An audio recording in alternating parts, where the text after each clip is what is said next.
धम्मं शरणं गच्छामि संघं शरणं गच्छामि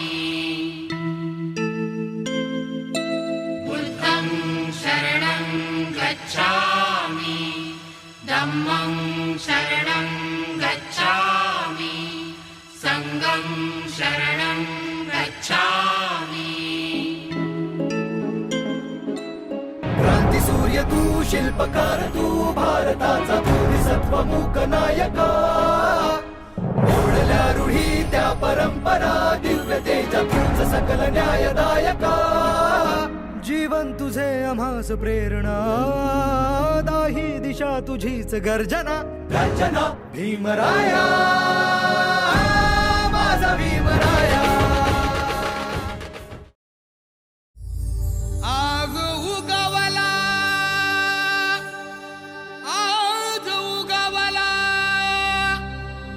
समतेचा दिसदारी समतेचा दिसदारी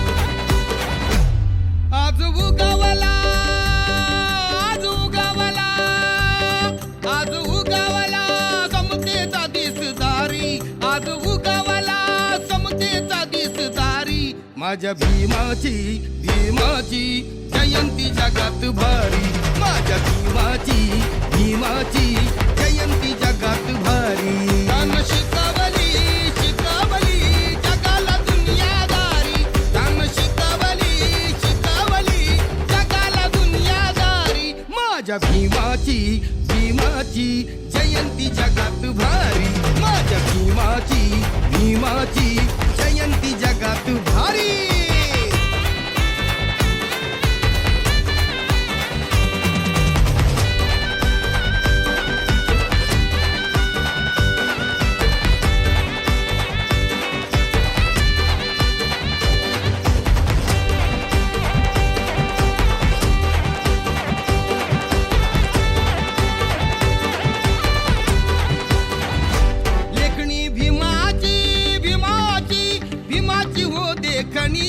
तीन घडवली आमची जिंदगानी लेखणी भीमाची हो देखणी तीन घडवली आमची जिंदगानी देऊन देशाला कणखर संविधान देऊन देशाला कणखर संविधान जातीच्या मातीत जातीच्या मातीत पिकवलं समतेचं सोन जातीवाद्याना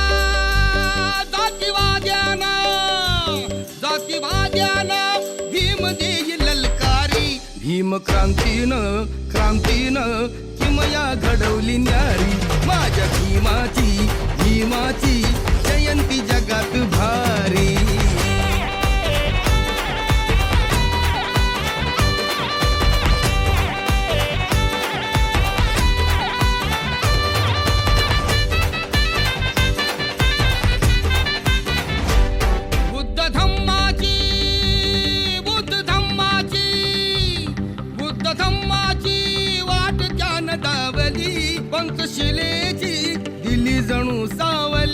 पंचशिलेची दिली जणू सावली आज नाचूया होऊन या बेभान आज नाचूया होऊन या बेभान करू साजरा सण ह्यो आनंदान करू साजरा सण ह्यो आनंदान भीम सूर्याचा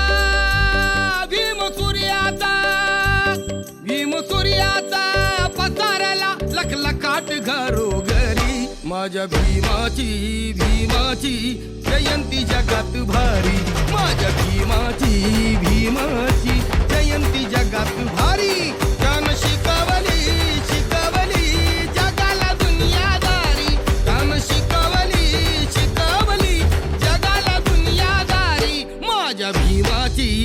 भीमाची जयंती जगात भारी. सरांनी म्हटलं की ते आता दीपप्रज्वलित करा. तर बाकीजणांना केलं त्यावेळी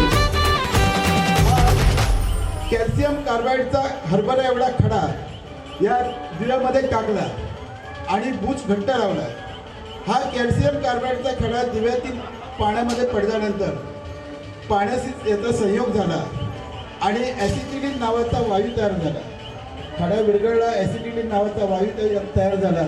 हा वायू ज्वलनशील आहे आणि सरांनी काळेपेटी लावतात हा दीप प्रज्वलित झाला. या कृतीचा वापर करून आपण या कार्यक्रमाची सुरुवात दीप प्रज्वलित करून केलेली आहे. तर मित्रांनो, मी माझ्या पहिल्या कथेचं नाव सादर करतोय. माझी पहिली कथा आहे मंत्राने पेटला येत नाही. हा नुसता भटकण्यासाठी यायचा, पण दोघांची अगदी जीवाभावाची मैत्री होती बरं का. अहो, धोंड्याच्या सगळ्या कोंबड्या विकून झाल्या तरी पांड्याचा कुठे पत्ता नव्हता. म्हणून धोंड्या गंगारामच्या चहाच्या टपरीवर जाऊन चहाची ऑर्डर देऊन पांड्याची वाट पाहत बसला. अरे गंगाराम, एक छान कटिंग च्या मायला माझा मित्र पांड्या गेला कुठं आज? हो दादा, माझा मित्र पांड्या दिसला का तुम्हाला? तुम्हाला विचारतो. अहो, तो जोशाचा पांड्या. मायला पांड्या गेला कुठं? इतक्यात समोरून त्याला पांड्या लोकांना कसले तरी कागद वाटत येताना दिसला. म्हणून धोंड्याने पांड्याला हाक मारतो. अरे पांड्या, पांड्या रे, अरे इकडे ये. धोंड्याच्या हाक ऐकून पांड्या धावतच धोंड्याजवळ आला आणि म्हणाला, अरे धोंड्या काही बातमी वाच. काय बातमी? आणि मी वाचू? अरे मला जर देवता वाचा आलो असतो तर कोंबड्या इकायला बाजारात कशाला आलो असतो? हे बघ धोंड्या, कोंबड्या ऐकून मी माणूस मोठा होतो. हे बघ, तू जिद्द आणि मेहनत घेतेस ना तर तू बी एक दिवस मोठा माणूस होशील. अरे पण तो दिवस येईल तेव्हा येईल. आधी या कागदात काय लिवलंय ते वाच बघू. अरे या कागदात लिवलंय 2 दिवसांनी कोजागिरी पौर्णिमा आहे. काय कोजागिरी पौर्णिमा? अरे मला समजेल अशा भाषेत फोन केलं का? हा, 4 मुख शिकलाच म्हणून का भाव खाऊ नकस. अरे कोजागिरी पौर्णिमा म्हणजे पिठोरी पौर्णिमा. आणि त्या दिवशी त्या जिल्हा परिषदेच्या मैदानात एक बाबा येणार आहे. बाबा? आणि तो ना कसा पण? अरे हा बाबा विश्वशांती यज्ञ करणार आहे. काय विश्वशांती यज्ञ? अरे पण म्या म्हणतो यज्ञ करून विश्वशांती कशी काय होते? हे बघ, तर मला अजिबात माहित नाही. अरे पण बाबा लय फेमस आहे. अरे आपल्या देशातली ही सगळी शिकली सवरलेली माणसं आणि गल्लीपासून ते दिल्लीपर्यंत समजा मंत्री संत्री या बाबाच्या पायावर लोटांगण घालतात. असं? अरे मग लय फेमस बाबा आहे. आणि हा बाबा मंत्र यज्ञ कशाने पेटवणार माहित आहे का? अरे कशाने म्हणजे काय? माचीच्या काडीने. अरे हात माचीच्या काडीने नाही. काय माचीच्या काडीने नाही? हा, मग लायटरने पेटवणार असं? अरे हात लायटरने बी नाही. काय माचीच्या काडीने नाही, लायटरने बी नाही. मग सांग बघूया, तू सांग कशाने पेटवणार आहे तो? अरे हा यज्ञ मंत्राने पेटवणार आहे. म्हणजे इकडे मंत्र म्हणणार आणि तिकडे यज्ञ पेटणार.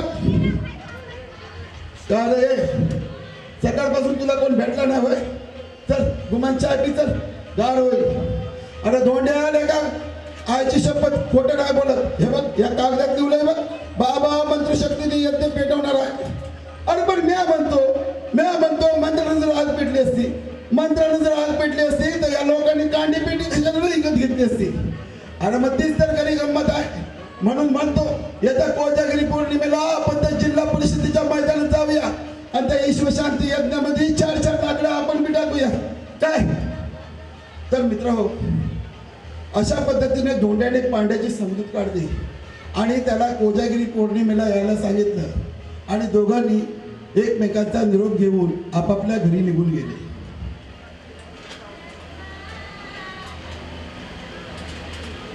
कोजागिरी पौर्णिमेचा दिवस.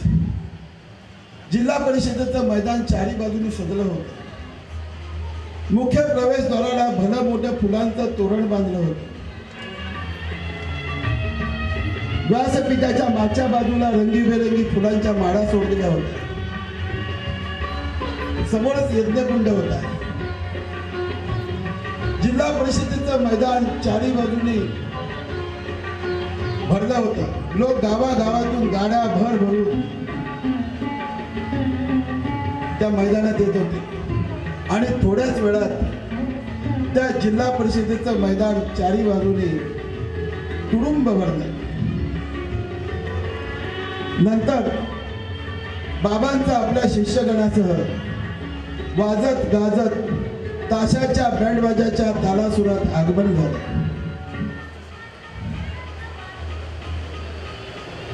व्यासपीठावर असलेल्या आसनावर ते आसनस्थ झालं. समोरच यज्ञकुंड होता. यज्ञकुंडाच्या उजव्या आणि डाव्या हाताला शिष्यगण बसले.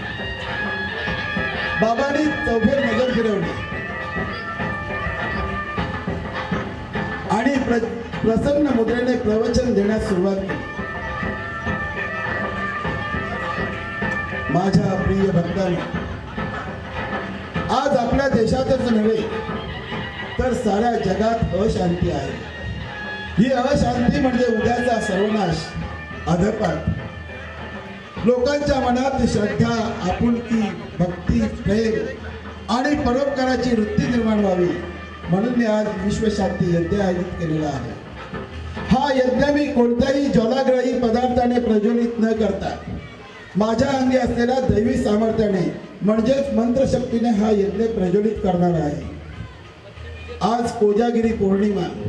चंद्र आज इतर दिवसांपेक्षा वेगळा दिसे.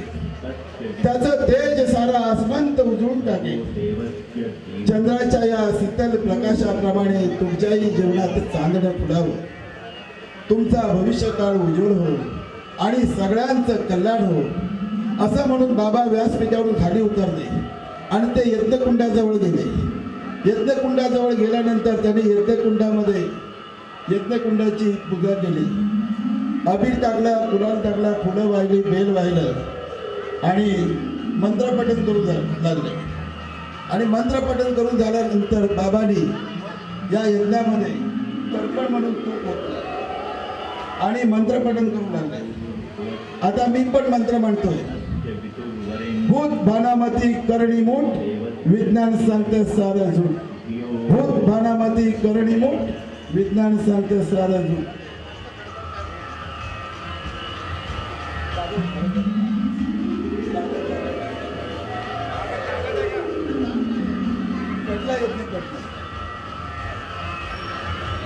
मंत्रशक्तीने यज्ञ प्रज्वलित झाला होता. लोकांसाठी फार मोठा चमत्कार वाटला. लोकांनी बाबांच्या नावाचा जयघोष केला. लोक रांगेतून येऊन बाबांचं दर्शन घेऊ लागले. बाबा त्यांना आशीर्वाद देत होते. अहो, धोंड्या आणि पांड्याने देखील रांगेतून येऊन बाबांचं दर्शन घेतलं आणि बाबांनी केलेल्या चमत्काराचं रसभरीत वर्णन करीत ते आपल्या गावी निघून गेले. मित्र, हा चमत्कार कसा झाला कोण सांगेल? तर मीच सांगतो. या कागदावर मी जे तूप ओतलं, हे तूप ओतलं, ते तूप नव्हतं तर तुपासारखं दिसतं ते ग्लिसरीन.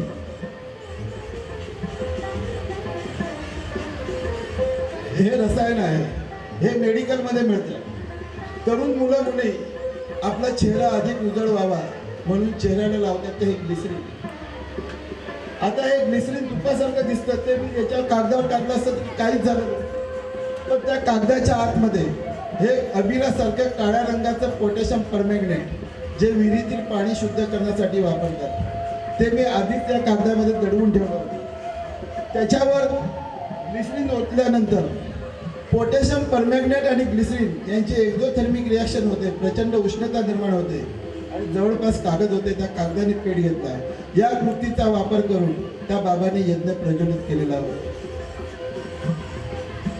मित्रांनो, आता एक दुसरी कथा सादर करतो. ही कथा नारळात करणे.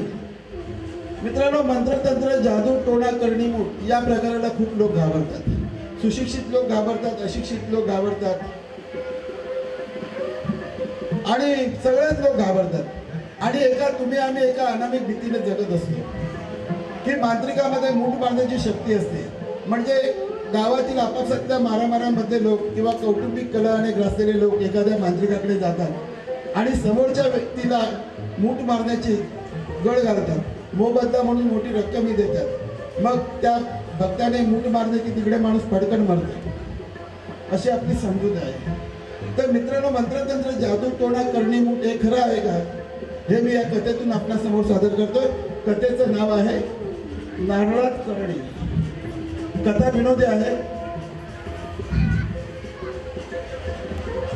गेले 6 महिने, जरा लक्ष द्या, गेले 6 महिने सुनंदा पोटाच्या आजाराने त्रस्त होती. तालुक्यातील प्रसिद्ध डॉक्टर पोटकाके यांच्या दवाखान्यात उपचार चालू होते. एके दिवशी डॉक्टर पोटकापेने निदान करून ऑपरेशन करावं लागेल आणि त्यासाठी खर्चही खूप येईल असं सांगितलं. हे ऐकून सुनंदा हादरून गेली, कारण तिची आर्थिक परिस्थिती बेताची होती. ऑपरेशनसाठी येणारा खर्च तिच्या आवाक्याबाहेरचा होता. या आजारातून आपली मुक्तता नाही असं समजून ती प्रत्येक दिवस ढकलत होती. एके दिवशी सुनंदाला कुणीतरी सांगितलं की शेजारच्या गावातील एक भगत मंत्रशक्तीने सर्व प्रकारचे आजार बरे करतो. म्हणून सुनंदा त्या भगत बाबाकडे गेली आणि म्हणाली, नमस्कार भगत बाबा. नमस्कार, या बसा. बोला, कसली इडा आणि कसली पिढा आहे. गेले 6 महिने सारखं माझ्या पोटात दुखतं. अहो, दुखणारच, पहिलीच वेळ आहे ना. होय, पहिल्यांदाच दुखत. हो, प्रत्येक स्त्रीला पहिल्या वेळेस असाच त्रास होतो. किती महिने झाले? 6 महिने झाले. म्हणजे अजून 3 महिने बाकी आहेत. कसले? हो, असा त्रास झाला की समजून जायचं बाळणपण सुखरूप पार पडणार. हो भगत बाबा, तुम्ही समजता तसं नाही हो. अहो, मी अजून अविवाहित आहे. मग हे आधी नाही का सांगायचं? मला वाटलं बरं जाऊ दे. तर 6 महिन्यापासून तुमच्या पोटात दुखतंय. हो, कधी कधी रात्र तळमळून काढावी लागते. अहो, लागणारच. व्याधी म्हटली की झोपेची बरबादी. झोप येत नाही, अन्न गोड लागत नाही, काय करावं तेही सुचत नाही. नुसती चिंता चिंता आणि चिंता. आणि बरं का, ही चिंता माणसाला चितेवर नेण्यास कारणीभूत ठरते. अगं बाई, पण तुम्ही काही चिंता करू नका. अहो, तुम्ही या जालिम भगत बाबाकडे आलात. भगत बाबा, या आजारातून माझी सुटका करा. खूप उपकार होतील. हो, उपकाराची भाषा आम्हाला आवडत नाही. उपकार कसले? माझ्या अंगी जी दैवी शक्ती प्राप्त झाली आहे ती या लोकांची सेवा करण्यासाठीच. बरं, आधी मला सांगा, इकडे येण्याआधी या पोरीवर कोणकोणते उपाय केले? पहिल्यांदा घरगुती उपाय केले. फरक नाही पडला म्हणून तालुक्यातील प्रसिद्ध डॉक्टर पोटकापेंच्या दवाखान्यात गेले. तर त्यांनी निदान करून ऑपरेशन करावं लागेल असं सांगितलं. मग म्हणून मी त्यांना नकार दिला. ठीक आहे, तुमची या जालिम भगत बाबावर जर मनापासून श्रद्धा असेल तर तुमचा आजार नक्कीच बरा होईल. भगत बाबा, आपल्यावरील श्रद्धेपोटीच मी इथे आले आहे. मला पूर्ण खात्री आहे की माझा आजार आपल्या मंत्रशक्तीने नक्कीच बरा होईल. मग अशा समोर उभ्या राहा. कुठे? इथे.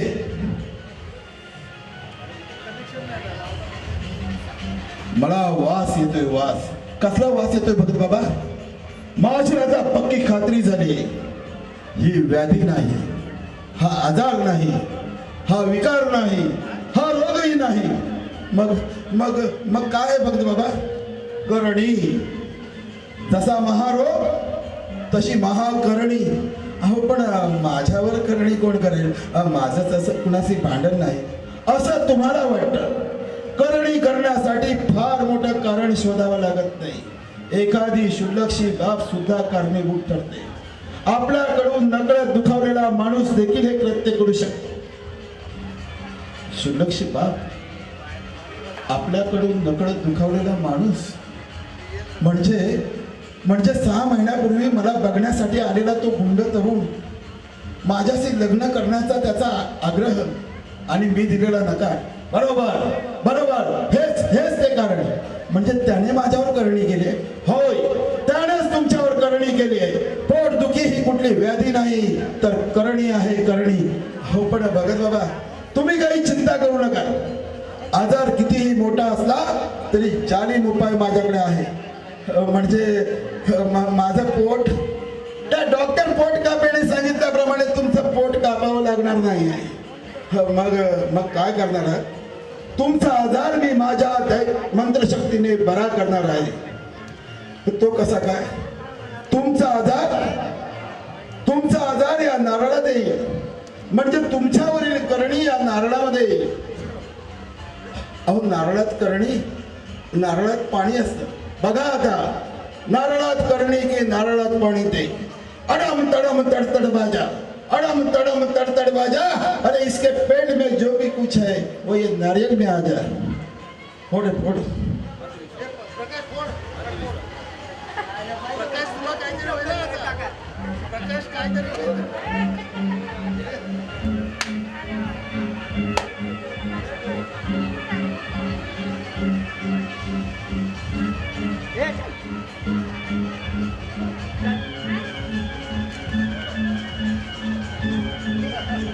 अगं बाई, काळी रिबीन, काचेच्या बांगड्या, खिळे, टाचण्या ह्या सगळ्या वस्तू माझ्या पोटात होत्या आणि त्यानंतर या नारळात आल्या.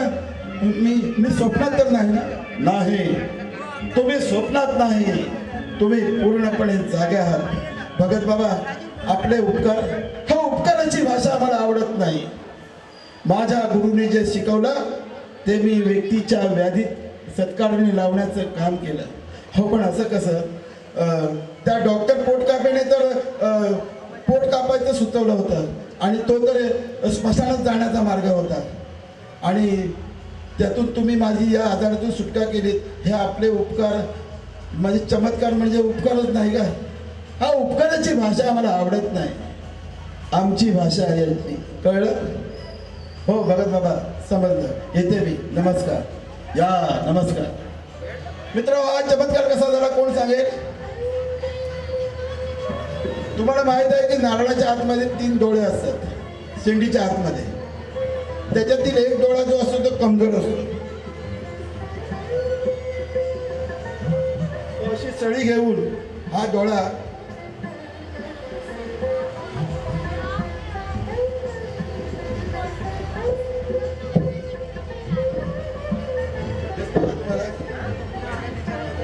असा फोडला जातो.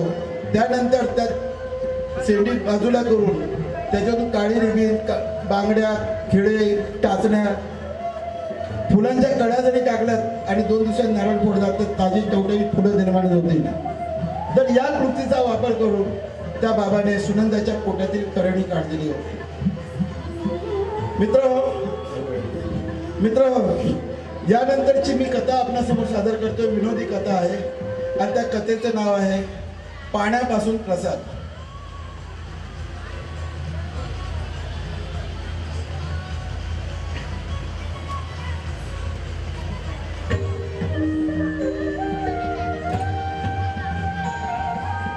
मंगळवारचा दिवस होता. माताजींच्या आश्रमात बरीच गर्दी होती आणि माताजी प्रत्येक भक्तांच्या समस्यांचं गाऱ्हाणं ऐकत होत्या. माताजींच्या दर्शनासाठी बाहेर भली मोठी रांग लागली होती आणि त्या रांगेत बाबल्याही होत्या. तासाभराने बाबल्या माताजींच्या दर्शनासाठी आत गेला आणि माताजींना म्हणाला, नमस्ते माताजी. इथे पहिल्यांदाच आलात वाटतं? होय, पहिलीच येड असा. इथे जय माताजी म्हणण्याची प्रथा आहे. चुकलोय मी. जय माताजी. आपलं जय माताजी, आपलं शुभ नाव खायचा सांगू? पाळण्यातला का बोडण्यातला? पाळण्यातला? बोडण्यातला म्हणजे त्याचा काय असा माताजी? माझा पाळण्यातलं नाव असा परशुराम, पण औशी बापसा तो एकूण तो एक म्हणून झाडांना सगळे माका बाबल्या म्हणतात.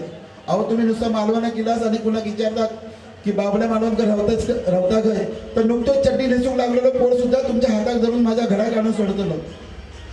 एवढे प्रसिद्ध आहात तुम्ही. प्रसिद्ध? फेमस असे मी, फेमस. पण सध्या नर्वस असे. नर्वस का? कशामुळे? अहो माताजी, माझं लगीन होऊन 10 वर्ष झाली. पण घरात काय अजून पाळणं हरलो नाही. त्यामुळे घरात नुसता धुमशान चालला. धुमशान? अहो भांडण. माझी आऊस माझ्या मागातली पांढऱ्या पाहिजे म्हणता आणि बापूस ती गाव तसं म्हणता. अहो कधी कधी माझं बापूस घेऊन येलो की माझ्या आवशीक मारता, मग माझी आऊस माझ्या बायलाच मारता. बिचारी सगळा काही निमूटपणे सहन करता. आपलं शुभ नाव कसं म्हणालात? परशुराम मालवणकर. बाबला म्हटलं तरी चालत. मालवणकर, आपली पत्नी खरोखरच लक्ष्मी आहे. अहो या मागा कळता हो, पण माझ्या आवशी बापसा कळत नाही ना. त्यांनाही त्याची लवकरच प्रचिती येईल. सुखदुःख ह्या एकाच नाण्याच्या दोन बाजू आहेत. सुखाचा हव्यास प्रत्येक जण करीत असतो, दुःख कुणालाच नको असतं. प्रत्येक जण धडपडत असतो तो सुखी माणसाच्या सदरासाठी, पण त्याची ती धडपड कधी कधी निष्फळ ठरते. त्यासाठी निराश व्हायचं नाही, नेहमी प्रयत्नवादी राहायचं. अहो माताजी, माझं सगळं प्रयत्न रात्रंदिवस चालू होतं, पण सगळ्या ठिकाणी मला अपयश येतं. अपयश ही यशाची पहिली पायरी आहे. आज तुम्ही शक्ती मातेच्या दरबारात आला आहात. माझी माता दयाळू आहे, प्रेमळ आहे. ती इथे आलेल्या भक्ताला कधीही खाली हाताने पाठवत नाही, फक्त श्रद्धा असायला हवी. अहो माताजी, माझी सगळ्या देवांवर श्रद्धा असा. अहो सगळ्या देवांनी मी गाराणा घातलाय, त्या वेशीवरच्या वेसोबात नवस केलो, तो पण माया जो फुकट गेलो. तुम्ही ज्या इच्छेने इथे आलात ती तुमची मनोकामना माझ्या शक्ती मातेच्या कृपेने नक्कीच पूर्ण होईल. माताजी, माझ्या मनासारखं झालं ना, म्हणजे तुमच्या शक्ती मातेच्या कृपेने माझ्या घरात पाळणं हल्लो आणि मी बापूस झालोय, तर मी तुमच्या माते घंटो देईल. पितळेचो ठीक आहे, देव भक्तीचा भुकेलेला असतो, तो तुमच्याकडे धन नाही मागत. शुद्ध मनाने केलेली प्रार्थना हेच त्याचं धन असतं. मालवणकर, आपल्या पत्नीचं नाव कसं म्हणालात? बायजा. बायजा? अहो माझं नाव बाबल्या, तिचं नाव बायजा, जुळवून ठेवलंय. ठीक आहे मालवणकर, तुम्ही असे समोर उभे राहा. मी तुमच्यासाठी शक्ती मातेकडे गाराणे घालते. तुम्ही हात जोडा. हात जोडलाय. माते, माते, आज बाबल्या मालवणकर तुझ्याकडे आले आहेत. आज बाबल्या मालवणकर तुझ्याकडे आले आहेत. त्यांची कैफियत तू जाणली असेलच. त्यांची ती मनोकामना तू पुरी कर आणि त्यांच्या घरात वर्षाच्या आत आनंदाचा आणि सुखाचा वर्षाव कर. वर्षाच्या आत त्यांच्या घरात पाळणा आला. माते सांगा घंटो देईल म्हणून. तिने ओळखलंय ते. मालवणकर, तुम्ही असे समोर उभे राहा. मी तुम्हाला पाण्यापासून प्रसाद देईल. मी तुम्हाला पाण्यापासून प्रसाद देईल. तो प्रसाद तुम्ही खायचा नाही, तर तो प्रसाद तुम्ही तुमच्या बायकोला नेऊन द्यायचा. तुम्ही खायचा नाही, कळलं? तो प्रसाद तुम्ही तुमच्या फक्त बायकोला नेऊन द्यायचा, तुम्ही खायचं नाही. ठीक आहे सर. आता हे पहा, मी या ग्लासामध्ये पाणी ओतते. पाणी ओतते.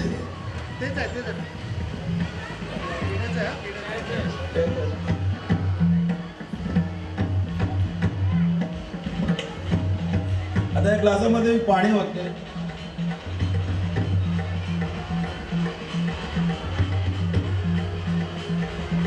पाणी ओततात.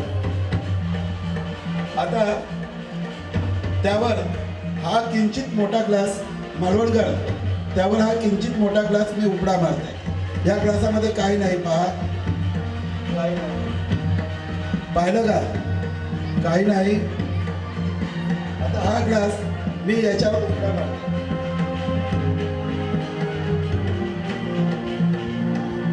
आता मी मंत्र म्हणते. मंत्र वगैरे काय नसतं. मंत्र म्हणजे केवळ तोंड हलवण्याचं नाटक असतं. मी काय मंत्र म्हणते बघा. छू मंत्र.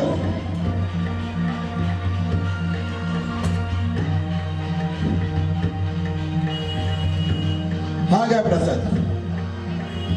ह्या काय? केळा.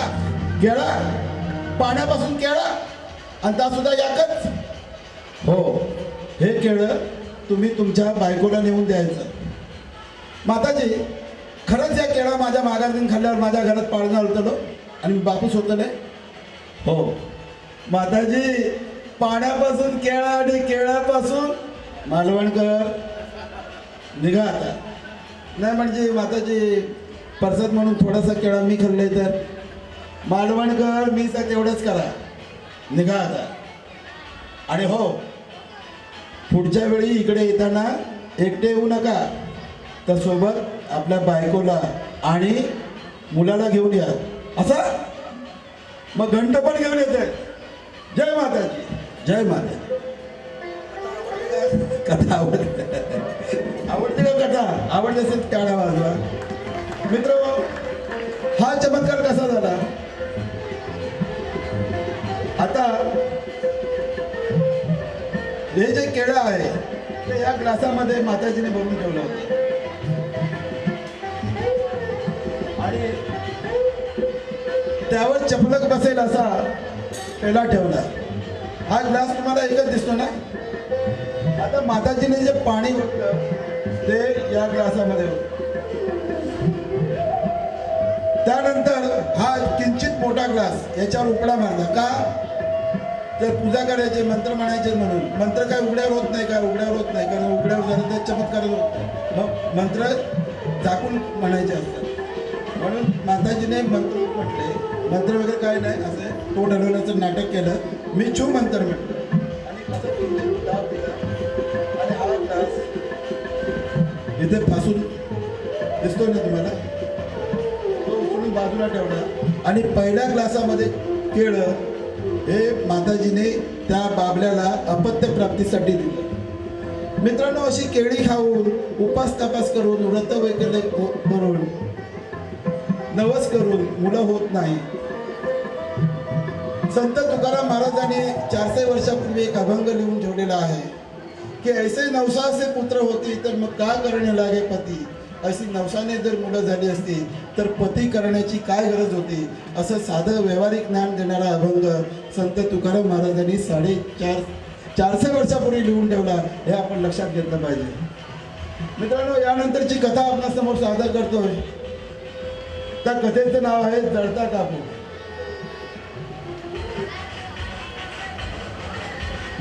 मित्रांनो, आपल्या भारतीय समाजामध्ये अशी एक समजूत आहे की माणसाच्या अंगात देव येऊ शकतो किंवा माणूस देवाचा अवतार म्हणून जन्मास येऊ शकतो. आणि अलीकडच्या काळामध्ये कदाचित याच पद्धतीच्या तत्वज्ञानामधनं आता समजुतीमधनं माणसाच्या अंगात देव येण्याची प्रक्रिया मोठ्या प्रमाणात सुरू झालेली आहे. अहो, गावोगावच्या स्त्रियांच्या अंगामध्ये देवी येते. मग ती नाचायला काय लागते, फुफू करायला काय लागते आणि कधी कधी जळता कापूर काय खाते. तर देवी अंगात आलेली बाई जळता कापूर कसा खाते ते मी या कथेतून आपल्या समोर सादर करतो. कथेचं नाव आहे जळता कापूर.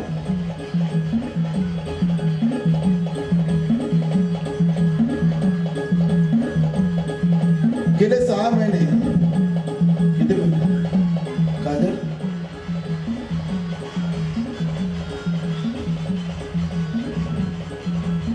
जळता कापूर. काल रात्रीपासून मंदाच्या आईची तब्येत जास्त बिघडली होती. म्हणून मंदा सकाळी कामावर गेली नव्हती. ती आईला घेऊन सरकारी दवाखान्यात गेली. औषधे घेऊन घरी आली.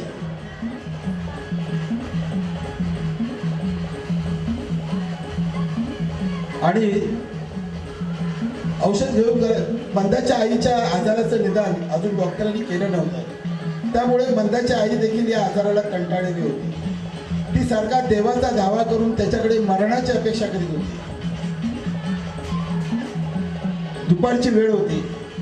मंदाची आई झोपली होती आणि मंदा तिच्या उशाशी बसून पुस्तक वाचत बसली होती. दरवाजा असा उघडाच होता. इतक्यात दरवाजात डोक्यावर देवी घेतलेली एक बाई आली आणि मंदाकडे पाहून म्हणाली, बेटी मी शक्ती मातेला चालले हाय, काय तरी धर्म कर. मंदा आस्तिक आणि धार्मिक वृत्तीची. तिने पाकिटातून 5 रुपयाची नोट काढली आणि बाईला दिली. बाईने कमरेला फोडलेला बटव्यातून पिंजर काढले आणि मंदाच्या कपाळी लावली आणि बाई म्हणाली, बेटी तू दुःखी आहेस, चिंताग्रस्त आहेस.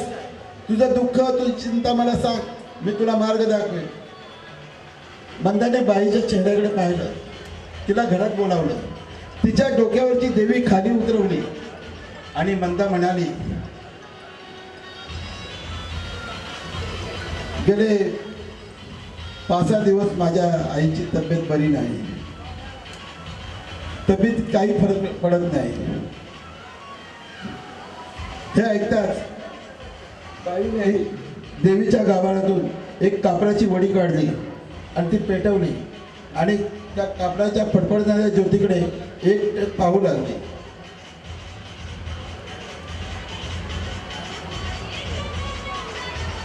आणि बाई म्हणाली हा मला दिसतंय काय दिसतंय? बाई म्हणाली बेटी एखादी जखम असेल आणि ती जर बरी करायची असेल तर त्यावर मलमपट्टी करावी लागते, तेव्हा ती जखम बरी होते. माझ्या बोलण्याचा अर्थ कळला असेल, तुझ्या ध्यानात आला असेल तुझ्या. मंदाने नकारार्थी मान हलवली. बाई म्हणाली बेटी तुझ्या आईला शारीरिक किंवा मानसिक आजार नाही आहे, तिचा आजार आहे तो बाहेरचा आणि त्यासाठी जाणीव उपाय करावा लागेल. पण तू काही चिंता करू नकस, माझ्या शक्ती मातेच्या कृपेने तुझ्या आईचा आजार नक्कीच बरा होईल. हे ऐकून मंदाच्या आईला जाग आली. तिने कहणतच देवीचं दर्शन घेतलं आणि कहणतच म्हणाले गेले 5-6 दिवस झाले माझ्या तब्येतीत काही फरक पडत नाही. कंटाळा आलाय जीवनाचा, काडी उचलायची देखील ताकद राहिली नाही, अंगातली सगळी ताकदच निघून गेली. कंटाळा आला या जीवनाचा आणि तो देव पण मला या जगातून नेत नाही असं म्हणून मंदाची आई रडू लागली. बाई म्हणाली असं रडून मन कमजोर करण्यापेक्षा माझ्या शक्तिमातेवर विश्वास ठेवा. या मातेने आंधळाला डोळे दिले, अपंगाला आधार दिलाय, कमजोराला बळ दिलंय. ती तुमची या आजारातून नक्कीच मुक्तता करील. फक्त त्यासाठी देवीची खणा नादाने ओटी भरावी लागेल. मंदाने ताबडतोब देवीच्या ओटीची पूर्तता केली. देवीची खणा नादाने ओटी भरली आणि बाईने पुन्हा देवीच्या गावाला हात घातला आणि कापडाची वडी पुन्हा काढली आणि पेटवली आणि बाई फटकन मारून खाली बसली. तिचे बांधलेले केस होते ते मोकळे सोडले, कपाळाला पिंजर फासले आणि बाई अंगात आल्यागत घुमू लागली, जोराने वाढू लागली आणि त्यातच ती गाणं घालू लागली.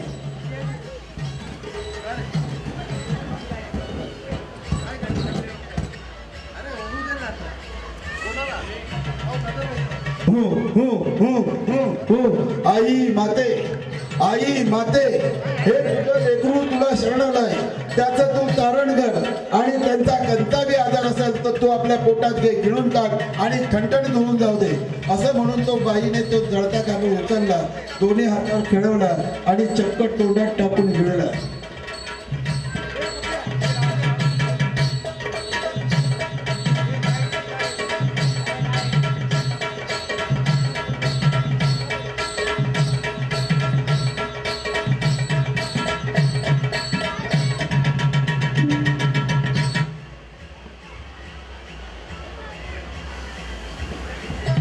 मंदाची आई हा वाजून पाहतच राहिली.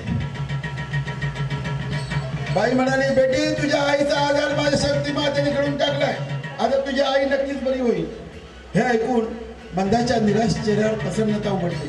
ती घरात गेली, 500 रुपयाची नोट आणली आणि बाईला दिली आणि बाईने कमरेला खवलेल्या पटव्यातून पिंजर काढली आणि मंदाच्या कपाळी लावली, मंदाच्या आईच्या कपाळी लावली आणि बाई निघून गेली.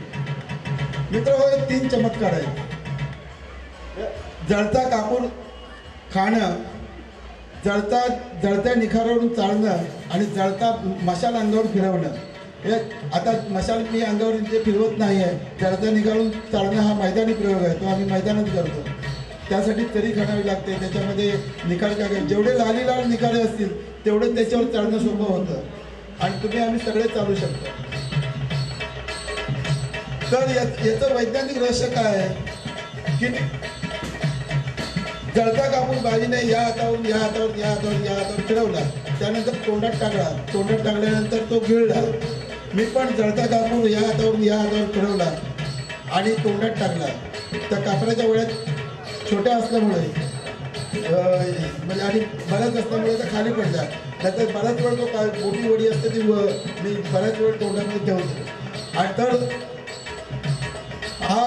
हा शरीर विज्ञानाचा नियम आहे, याच्यामध्ये काही कोणतीही दैवी शक्ती नाही. शरीर विज्ञानाचा नियम आहे. आपल्या शरीराची कातडी म्हणजे त्वचा ही 3 ते 3.5 सेकंद भाजत नाही. आता कापूर या हातावरून आपण फिरवला, पण 3 ते 3.5 सेकंद होण्याच्या आधीच मी हात बदलत होतो.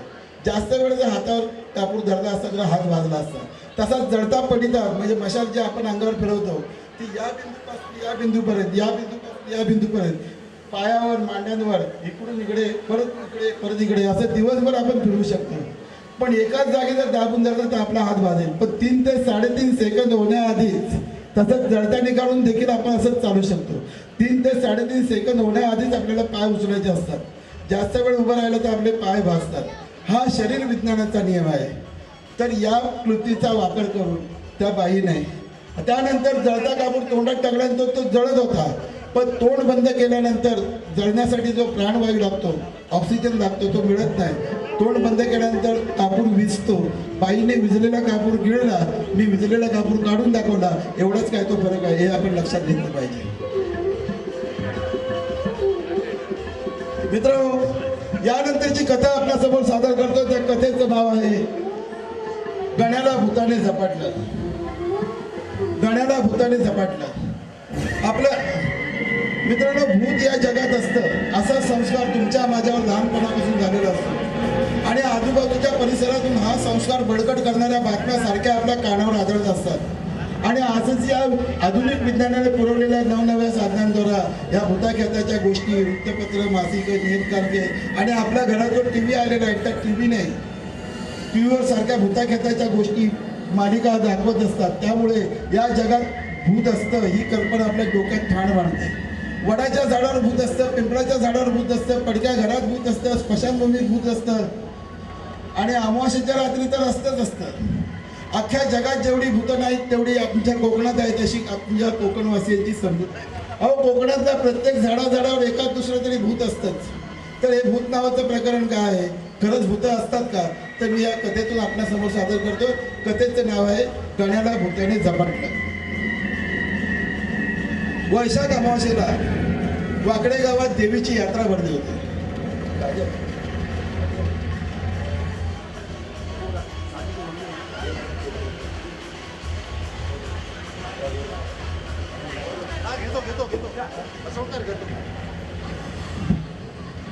मित्रांनो, भूताने झपाटलं. गण्याला भूताने झपाटलं. वाकडे गावात देवीची यात्रा भरली होती. या यात्रेला सरळ गावची मुलं निघाली. त्यात गण्याही होता. वाकडे गावात जाण्यासाठी वाहन उपलब्ध नसल्यामुळे सगळी मुलं जवळच्या आडमार्गाने अशी पायी डोंगरातून चालत वाकडे गावात पोहोचली. वाकडे गावात माणसांनी फुलून गेलं होतं. दुकानदारांनी वेगवेगळी दुकानं थाटली होती. यात्रेतील मौज मजा लुटता संध्याकाळ कधी झाली हेच कळलं नाही. आणि रात्री तमाशा होता. गण्याच्या मित्रांनी तमाशा पाहायचं ठरवलं आणि तसा त्यांनी बेत गण्याला सांगितला. पण गण्या काय थांबायला तयार नव्हता, कारण त्याच्या वडिलांनी लवकर घरी येण्याची सक्त ताकीद दिली होती. आणि म्हणून गण्या मित्रांचा निरोप घेऊन पाय वाटेने घरी यायला निघाला. तो जेव्हा गावाच्या वेशीजवळ आला तेव्हा त्याच्या मनात भीती निर्माण झाली. तो जेव्हा आणखीन पुढे आला तेव्हा तो आणखीनच घाबरला, कारण तिथे एक स्मशान होतं आणि त्या स्मशानात एक पिंपळाचं झाड होतं आणि त्या पिंपळाच्या झाडावर काही दिवसापूर्वी गावातील खुशाबा शेतकऱ्याने सावकारी कर्जाला कंटाळून गळफास लावून आत्महत्या केली होती. गण्याच्या जुन्या आठवणी जागृत झाल्या. तो मनातून प्रचंड घाबरला. पुढे जावं की मागं पडावं अशी त्याची द्विधा मनस्थिती झाली. इतक्यात त्या अंधारात त्याला अंधुकसं काहीतरी दिसू लागलं. ते भूतच असावं असं त्याच्या अंतर्मनाने हेळतं. अरे बाप रे, भूत. इतक्यात त्याच्या पाठीवर पाण पडत. अरे बाप रे,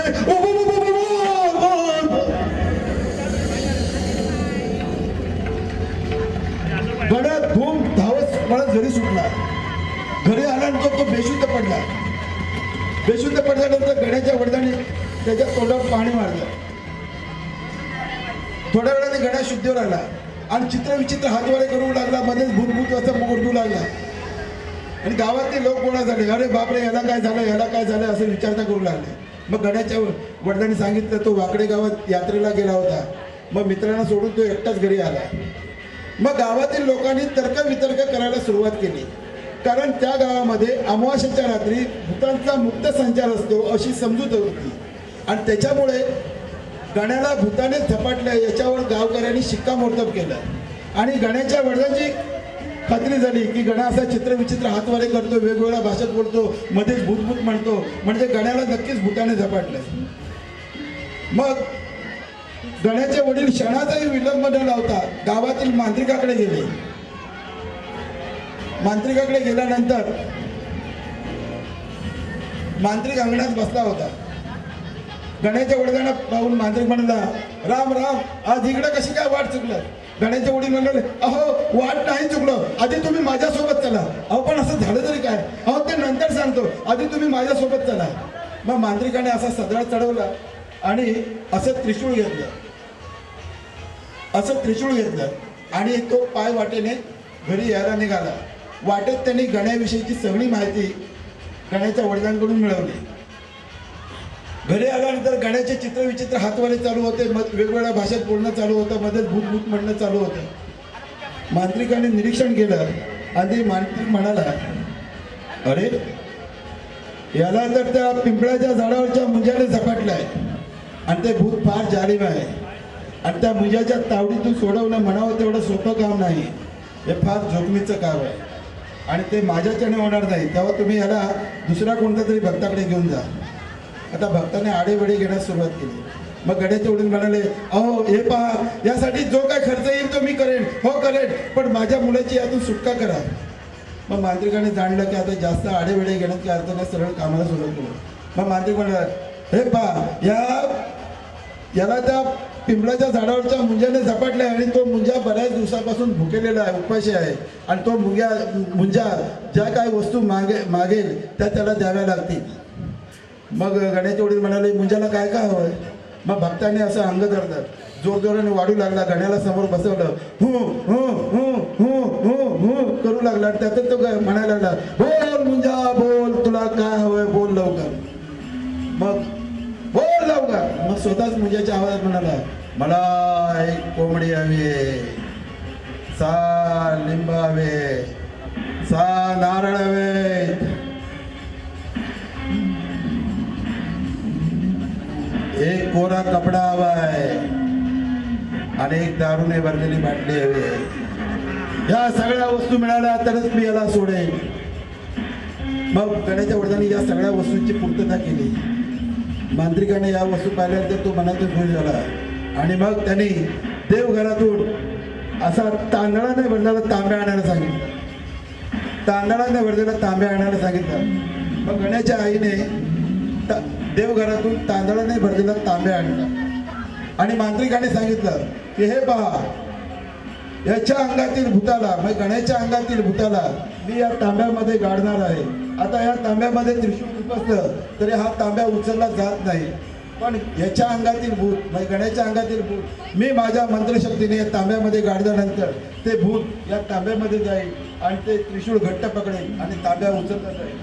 मग मांत्रिकाने असं सांगितल्यानंतर या मांत्रिकाने या तांब्याची यथासाथ पूजा केली, अभिष टाकला, गुलाल टाकला आणि हा तांब्या गण्याच्या अंगावर 7 वेळा उतरवला. त्यानंतर याची पूजा केली, अभिष टाकला, गुलाल टाकला, फुलं वाहिली आणि मंत्र म्हटले.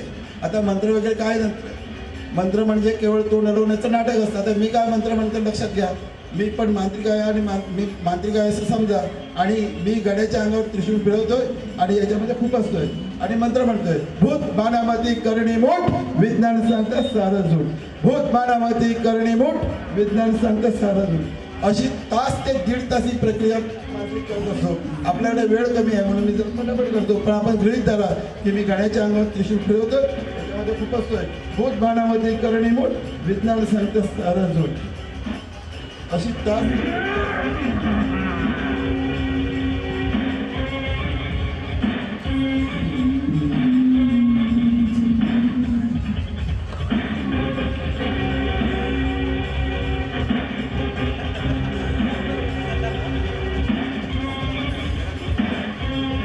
टाळ्या वाजवा,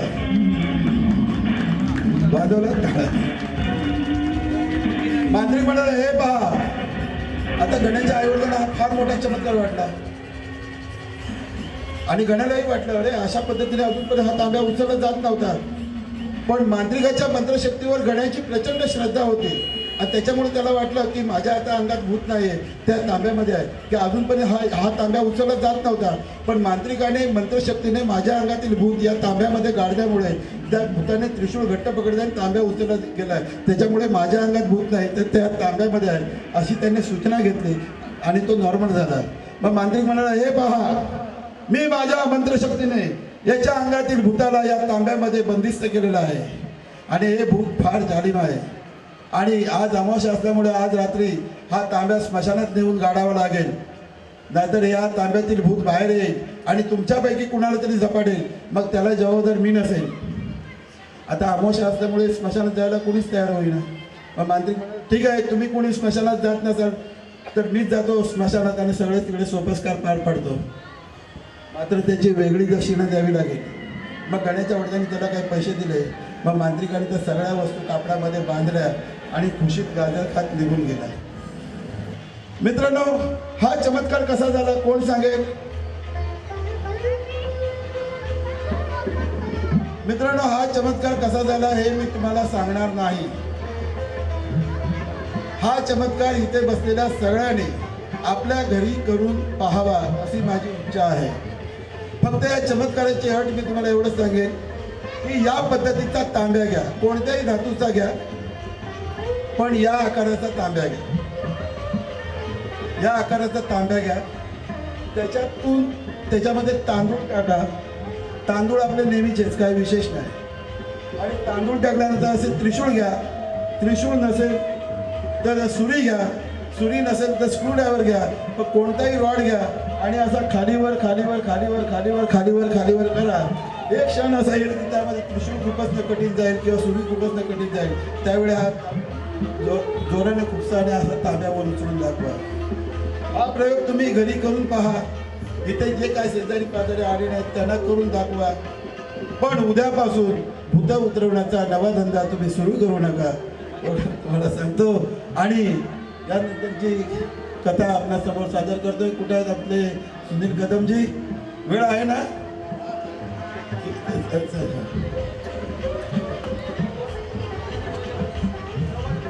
किती मी आता किती वाजले?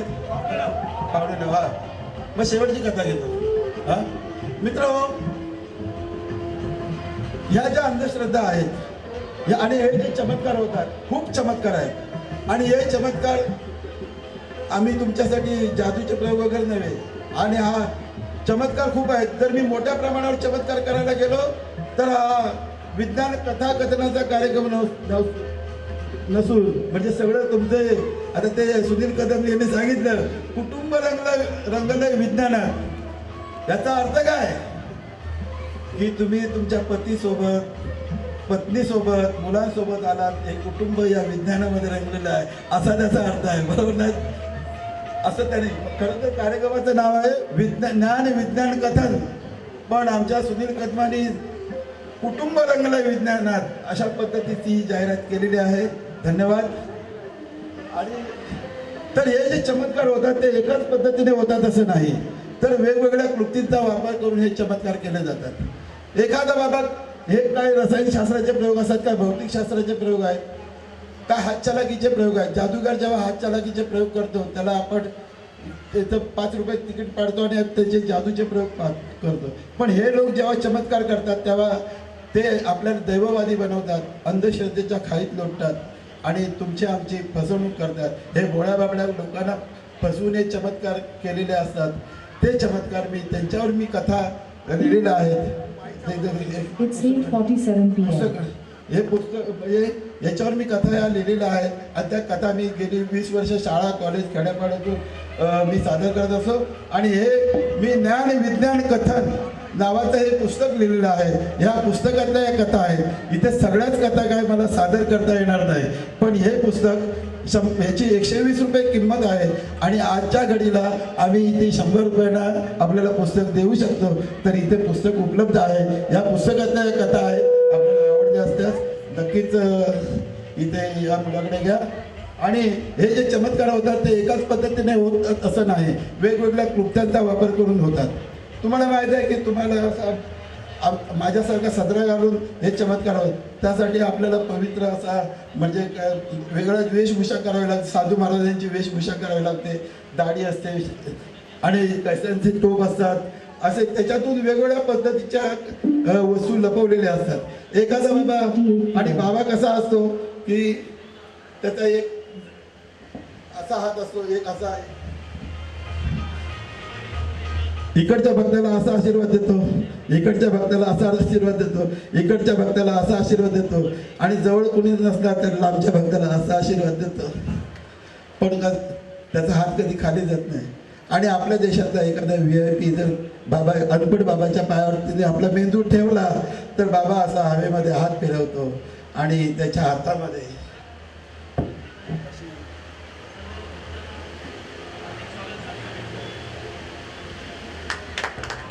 सोन्याची चैन येते. ही VIP लोकांसाठी. आणि तुम्ही जर गेलात तर तुम्हाला काही विभूती, तर हा चमत्कार कसा, मग वेगवेगळ्या कुट्ट्यांचा वापर करू. हा चलाकी आहे. आता हा अंगठा, प्लास्टिकचा अंगठा, याला आपण थंब म्हणतो. याच्यामध्ये चैन टाकून ठेवलेली होती आणि तुमच्या सगळ्यांच्या डोळ्यात एकच मी एक टेबलावरून या हातामध्ये घातला अंगठा. आणि हा अंगठा एक, तर आपण सगळे भक्त लांब असतो, जवळ कोणी नसतं. आणि या क्षेत्रात आपण वावरायचं असेल तर आपल्याला डोकं, डोळे आणि कान बंद करून वावरायचं असेल. चिकित्सा करायची नाही. चिकित्सा घेतली म्हणजे श्रद्धा संपली, म्हणून चिकित्सा करायची नाही, शब्द प्रामाण्य मानायचं. आणि आपण या क्षेत्रात असे डोळे, डोकं बंद करून वावरत असतो आणि बुवा बाबा लोक आपल्याला फसवत असतात आणि वेगवेगळ्या कृत्यांचा. तर या नंतर असा बाबाने तो हात तिकडे घेतला आणि असा तुम्हाला चेन दाखवली. हे हात चलाकी आहे. या पद्धती, असे अनेक प्रकारे हे चमत्कार केले जातात. तर या जगामध्ये चमत्कार नसतात. चमत्कार म्हणजे जो चमत्कार करतो तो बदमाश असतो. आणि ज्यावर चमत्कार विश्वास, चिकित्सा न करता विश्वास ठेवतो तो मूर्ख आणि बावळट असतो. हे आपण लक्षात घेतलं पाहिजे. तर मी यानंतरची कथा आपल्या समोर सादर करतो. हे झाले खेड्यापाड्यातले लोकांचे चमत्कार, अंधश्रद्धा. पण आपल्या सुशिक्षित लोक, तुम्ही म्हणा हो हे खेड्यापाड्यामध्ये दाखवा, तुम्ही आम्हाला दाखवू नका का आम्ही सगळे पॉश आहोत. खेड्यापाड्यातल्या लोकांचे कपडे ओबड धोबड आणि आमचे कपडे कसे कडक इस्त्रीचे, सुगंधित अत्तर चिडकलेले. मग त्यांच्या या सगळ्या ओबडधोबड अंधश्रद्धा. पण शहरी लोकांच्या अंधश्रद्धा पॉश. कोणते अंधश्रद्धा? तर ज्योतिषशास्त्र. आपल्या ज्योतिष हे शास्त्र आहे असं सुशिक्षित लोकांना वाटतं, पण हे खरंच शास्त्र आहे का ते मी करतो. हा विषय फार मोठा आहे, त्याच्यामुळे मी थोडक्यात सांगतो. तर हे खरंच आतापर्यंत मी जे काय सांगितलं त्याची ही कथा प्रत्येक कर्तृत्ववादी माणसाने केल्याने होत आहे, आधी केलेच पाहिजे असं मानणाऱ्या प्रत्येक आशावादी माणसाने ही कथा ऐकावी. कारण ही कथा संपूर्ण अंधश्रद्धेचा मूलाधार आहे आणि तरुण मुलांनी आणि मुलींसाठी ही कथा आहे. आणि उद्याचा विज्ञाननिष्ठ बुद्धिप्रामाण्यवाद वादी समाज घडवण्यासाठी ही कथा मी सादर करतोय. आणि ही कथा संपूर्ण अंधश्रद्धेचा मूलाधार आहे. लक्षात घ्या. कथेचं नाव आहे ज्योतिषाचं भाकीत. ऐकला सुनील कदम साहेब? कथेचं नाव आहे ज्योतिष. तुम्ही जरा ऐका. हे मी रत्नागिरी जिल्ह्यामधील 372 कॉलेजमध्ये कार्यक्रम केलेले साहेब. आणि रत्नागिरी जिल्ह्याचे शिक्षणाधिकारी लोहार साहेबांनी मला ते परमिशन दिलेलं होतं. आणि ते फार मोठा कार्यक्रम आहे, पण इथं वेळेअभावी तर मी आपल्यासमोर कथा सादर करतो, जास्त बोलत नाही. कथेचं नाव आहे ज्योतिषाचं भाकीत. ही कथा प्रत्येक कर्तृत्ववादी माणसाने ऐकावी आणि तरुण मुलांनी मुलींनी ऐकावी. कारण विज्ञाननिष्ठ बुद्धिप्रामाण्यवाद का असतो तर मी या कथेतून सादर करतोय. जास्त वेळ घेणार नाही, 5-10 मिनिटाची कथा आहे. ज्योतिषाचं भाकीत. विक्रमपूरचे महाराज चक्रमादित्य हे दयाळू, मायाळू आणि न्यायाळू राजे होते. प्रजेचं हित जोपासणारा राजा असा त्यांचा लौकिक होता. एके दिवशी त्यांच्या दरबारात एक ज्योतिषी बुवा आले. महाराजांनी त्यांचं यथायोग्य स्वागत केलं आणि आसन ग्रहण करण्यास सांगितलं.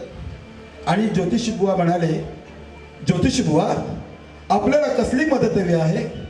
त्यावर ज्योतिषी बुवा म्हणाले, महाराज आम्ही मदतीसाठी आपल्याकडे आलेलो नाही, अहो ईश्वरी कृपेने आम्ही सुखी आहोत. मग आमची भेट घेण्याचं कारण?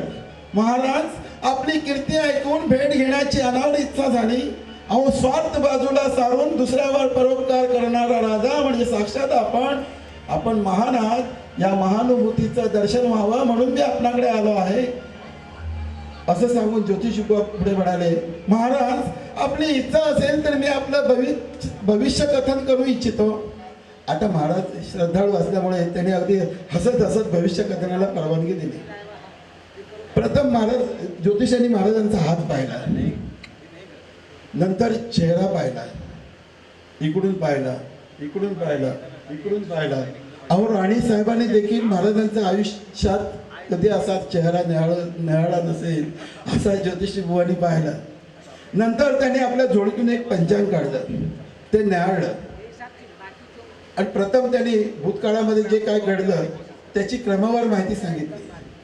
नंतर वर्तमान काळाविषयी सांगितलं आणि शेवटी ते भविष्य काळाकडे वळले. महाराज आपली भाग्यरेषा आणि धनरेषा अगदी मजबूत आहे. हाती घेतलेल्या कोणत्याही कार्यात आपण अपयशी होणार नाही, कारण अपयश हा शब्दच आपल्या जीवनकोशात नाही. अहो नवे संकल्प घेऊन पुढील वाटचाल करण्याची जबरदस्त महत्वाकांक्षा आपल्यात आहे.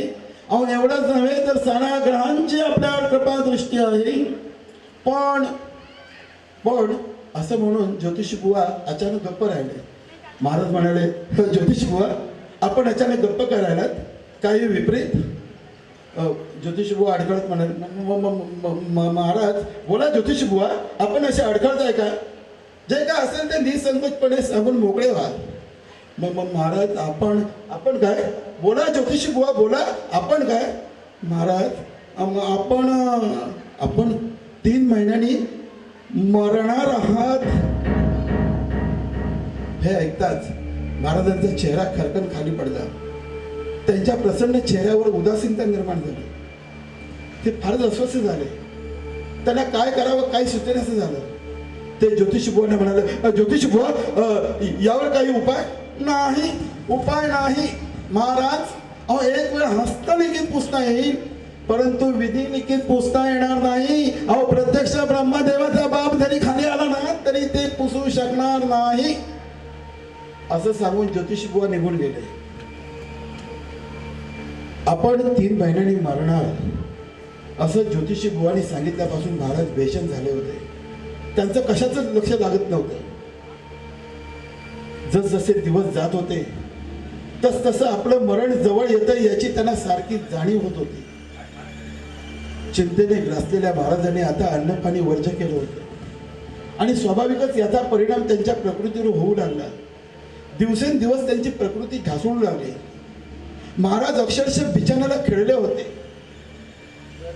राज्याचे प्रधानजी यांनी राजवैद्यांना बोलावून औषध उपचार केले, पण तब्येतीत काही फरक पडत नव्हता.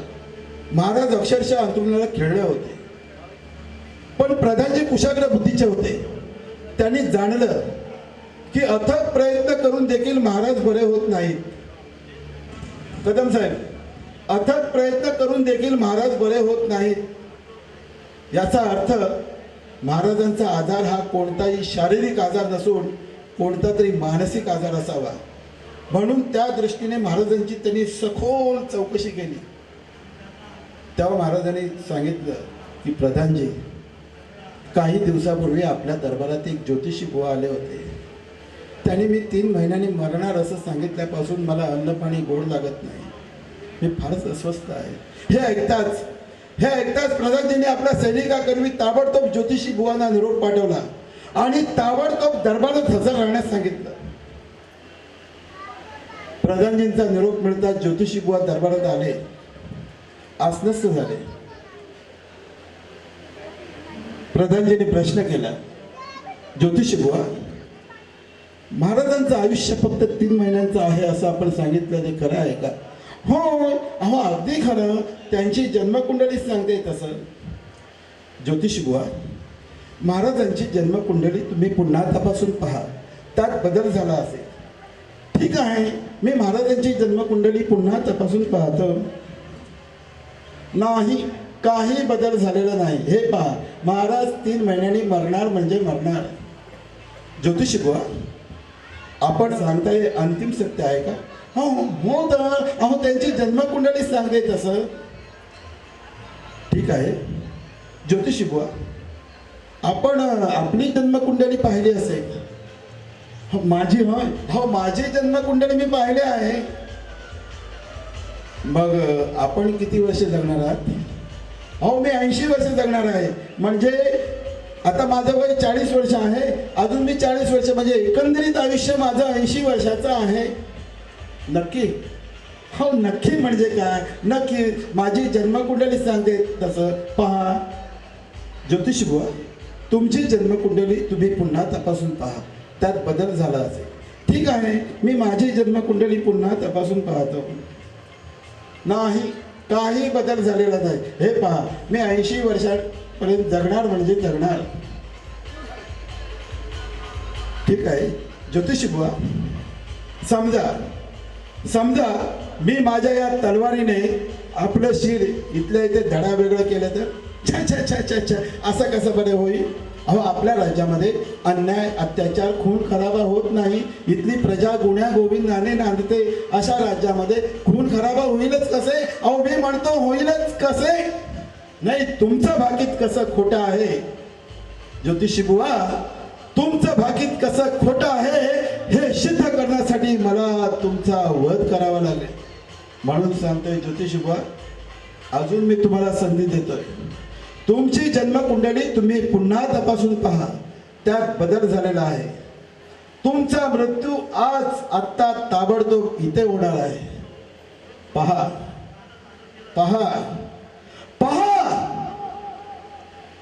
ठीक आहे, मी माझी जन्मकुंडली पुन्हा तपासून पाहतो. नाही, काही बदल झालेला नाही. हे पहा, मी 80 वर्षापर्यंत जगणार म्हणजे जगणार, अगदी काळ्या दगडावरची रेख. हे ऐकताच प्रधानजींचा राग अनावर झाला. त्यांच्या तळपायाची आग भस्सकात गेली. त्याने मॅडातून तलवार उपसली आणि ज्योतिषाचं मुंडकं तिथल्या तिथे धडा वेगळं केलं.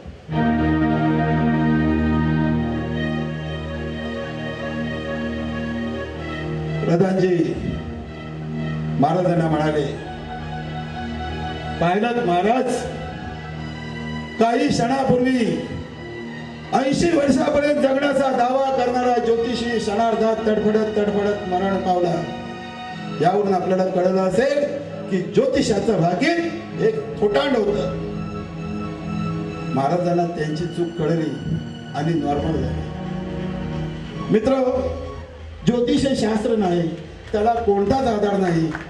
ज्योतिषाला 5000 वर्षाची परंपरा असून देखील, एवढा दीर्घकाळ अभ्यास होऊन देखील साधा शक्याशक्यतेचा नियम ओलांडता आला नाही, म्हणून ते शास्त्र नाही. उद्याही शास्त्र म्हणून सिद्ध होणं शक्य नाही, हे मी सांगत नाही, तर जगभरातील कदम साहेब, जगभरातील 186 शास्त्रज्ञ एकत्र येऊन त्यांनी एक पत्रक काढलेलं आहे. आणि या पत्रकावर सह्या करणाऱ्या 186 शास्त्रज्ञांपैकी 19 शास्त्रज्ञ हे नोबेल पारितोषिक विजेते आहेत. आणि त्यामध्ये एका आपल्या भारतीय शास्त्रज्ञांची सही आहे. त्यांचं नाव आहे डॉक्टर C. चंद्रशेखर.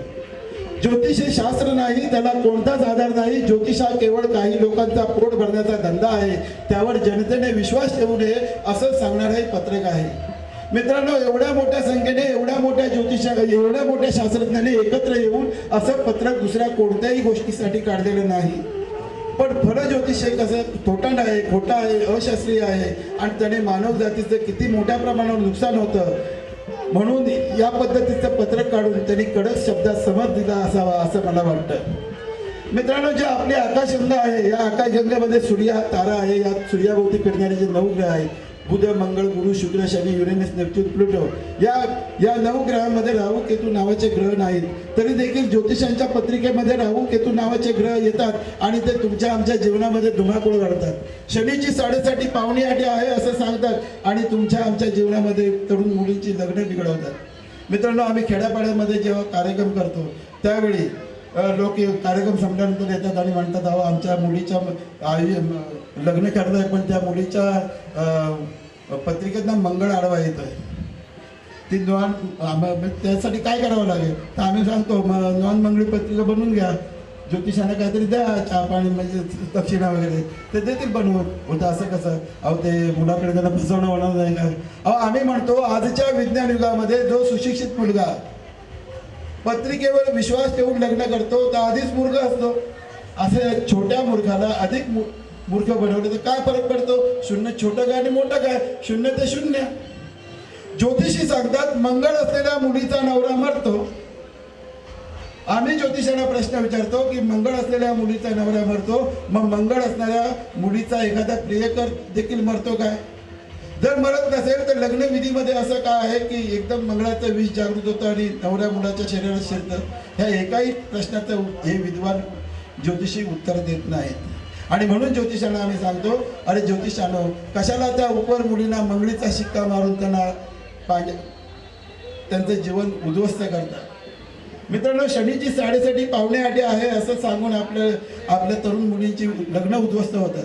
मी जास्त आता बोलत नाही पण मित्रांनो तुम्हाला एवढंच सांगतो की इथे तरुण मुली आहेत त्यांना माझं सांगणं आहे की उद्या तुम्हाला लग्नाची कुणी मागणी घालते आणि तो जर म्हणत असेल पत्रिकेमध्ये मंगळ आडवा येतो, शनीची 7:30 पावणे 8 आहे, असा मूर्ख आणि बावळट माणसाशी तुम्ही लग्न करून पांढऱ्या पायाची ठरू नका. आणि तरुण मुलांना सांगणं आहे की उद्यापासून तुम्ही ज्योतिषाला असा हात दाखवू नका. या आपल्या हातांच्या रेषा नसतं तर आपलं भविष्य हे कर्तृत्व करणाऱ्या मनगटात असतं. आणि म्हणून ज्योतिषाला असा हात दाखवण्याऐवजी तुम्ही उद्यापासून ज्योतिषाला असा हात दाखवा एवढंच सांगतो. आणि आजचा हा ज्ञान विज्ञान कथन हा काय होतो? जय भीम, जय बुद्ध, जय भारत.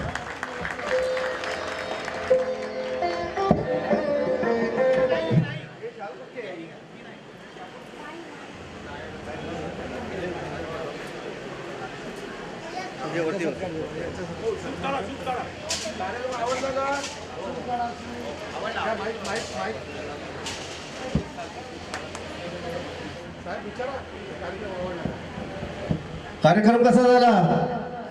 आवडला की नाही? आवाज कुणाचा येत नाही. मेगा कार्यक्रम आहे, आवडला की नाही? डॉक्टर बाबासाहेब आंबेडकरांचा आवाज नाही आला. डॉक्टर बाबासाहेब आंबेडकरांचा, छत्रपती शिवाजी महाराजांचा, शाखा क्रमांक 422चा, 350चा, प्रगती महिला मंडळाचा, जयंती उत्सव कमिटीचा,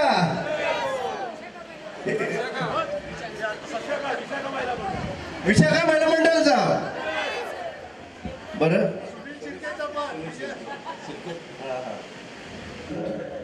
आणि त्यांच्या ह्या सगळ्या याची पुस्तकं सुद्धा आपल्या वाचण्यासाठी त्यांनी आणून ठेवलेली आहेत. आणि जी मुलं वाचक असतील त्यांना हे पुस्तकं नक्कीच आवडतील. एवढी छान पुस्तकं लिहिलेली आहेत. तर माझी विनंती आहे की कोणाला पुस्तकं हवी असतील तर इकडे स्टेजच्या इथे यावी. आणि पुस्तकाची किंमत जास्त नाही आहे, 120 आहे. तुम्ही इथे बसलात म्हणून 20 रुपये डिस्काउंट 100ला मिळतील.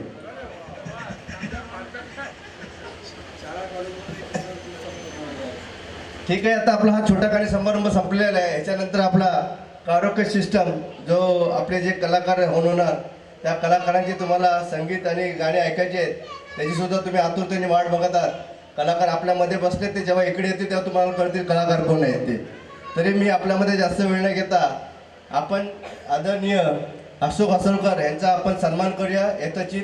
कारण असा सुंदर कार्यक्रम त्यांनी सादर केला आणि असा कार्यक्रम मला वाटतं पहिल्यांदाच साईनगरच्या आपल्या ह्या रहिवासी BMC कॉलनीमध्ये जरा जोरदार टाळ्या वाजवा. कारण कार्यकर्त्यांनी वेगळा कार्यक्रम केलाय. आज जरा मिरवणूक नाही म्हणून काय झालं शांत बसलेत. पुढच्या वेळेस आपण नक्की प्रयत्न करू. आणि अंधश्रद्धेवरती जास्त फोकस केल्यानंतर तुम्हाला कळेल की आपण अंधश्रद्धा का पाळायला पाहिजे, का पाळू नये म्हणून. ह्या सगळ्या गोष्टी त्यांनी सादर करून तुम्हाला दाखवलं प्रत्यक्षात. आणि ह्या गोष्टी जेव्हा येतं जेव्हा असा काही मोठे कार्यक्रम असतात तेव्हा, आणि आपण जेव्हा वेगवेगळे कार्यक्रम करू तेव्हा तुम्हाला ह्या सगळ्या गोष्टी लक्षात येणार आहे. त्यामुळे एक कार्यक्रम नाही म्हणून आता हा आपण चांगला कार्यक्रम केलेला आहे आणि याचं श्रेय सगळ्यांना जाते, तुम्हालाही जाते. तरी जास्त वेळ न घेता मी आदरणीय वसंत तांबे यांना विनंती करतो की त्यांनी शाल देऊन सत्कार करा. त्याचप्रमाणे प्रबोध मोहिते यांना विनंती करतो की त्यांनी गुच्छ द्यावा. आणि ॲडव्होकेट सुनील कदम जे आपल्या सदैव तत्पर असतात त्यांनाही विनंती करतो की त्यांनी स्टेजवर यावं. जरा जोरदार टाळ्या वाजवा. एक फोटो काढा.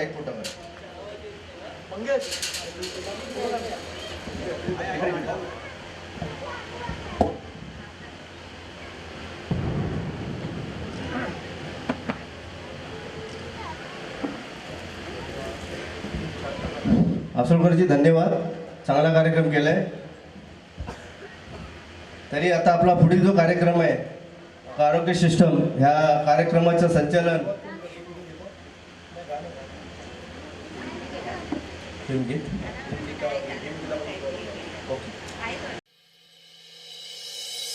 रमाई बाबासाहेबांची प्रेरणा. बाबासाहेबांना विद्वत्तेच्या उच्च शिखरावर नेणारी दिव्य शक्ती, जिनं बाबासाहेबांना सुखदुःखात खंबीरपणे साथ दिली, जिनं आपल्या पतीकडे कधीही कसलाही हट्ट धरला नाही, कधी रुसली देखील नाही.